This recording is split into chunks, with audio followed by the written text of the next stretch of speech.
নমস্কার, সবাই কেমন আছো? আমি আবার একটা রেসিপি নিয়ে চলে এসেছি। চলো তাহলে রেসিপিটা দেখা যাক। দেখো, আমি এখানে সাবুটা ভিজিয়ে রেখেছি। আমি কিন্তু বড় দানা সাবু নিয়েছি।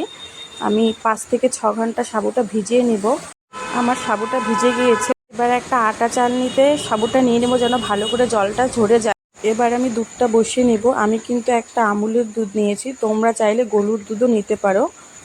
দুধটা ভালো করে জাল হয়ে গেছে। এবারে আমি চিনিটা দুধের মধ্যে দিয়ে দিব। ভালো করে চিনিটার সাথে দুধটা মিশিয়ে নেব। আমার কিন্তু মেশানো হয়ে গেছে। এবারে আমি ভালো করে দুধটা জাল দিয়ে নেব, একটু ক্ষীর করে নেব দুধটা। আর দুধটা কিন্তু অনবরত নাড়তে হবে, নাহলে কিন্তু নিচে দুধটা লেগে যেতে পারে। যেহেতু দুধটা কমে এসেছে এখন, তার মধ্যে আমি দিয়ে দিব এর মধ্যে তোমার একটা তেজপাতা আর একটা এলাচ দিব। কারণ আমার এলাচের গন্ধটা অতটা ভালো লাগে না, জন্য আমি একটা এলাচ দিয়েছি। তোমরা চাইলে 2-3টাও এলাচ দিতে পারো। এবারে এইগুলো দিয়ে ভালো করে দুধটা মিশিয়ে নিব।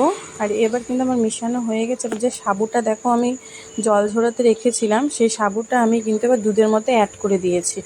দিয়ে বেশিক্ষণ ফুটাবো না, নাহলে থকথকা হয়ে যাবে। 10 থেকে 15 মিনিট ফুটিয়ে নিলেই কিন্তু আমাদের সাবুর পায়েস তৈরি হয়ে যাবে।